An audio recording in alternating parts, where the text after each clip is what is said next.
NASA Webb wows with incredible detail an actively forming star system. It looks like the gigantic feathers of a bird. A binary pair of actively forming stars is responsible for the shimmering hourglass of gas and dust. The two protostars lie in the center of the hourglass shape, ejecting gas and dust. When more recent cosmic material clashes with old, the varying densities cause the shimmering twists and twirls in this image.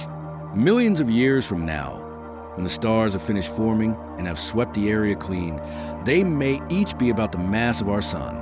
All that may remain is a tiny disk of gas and dust where planets may eventually form.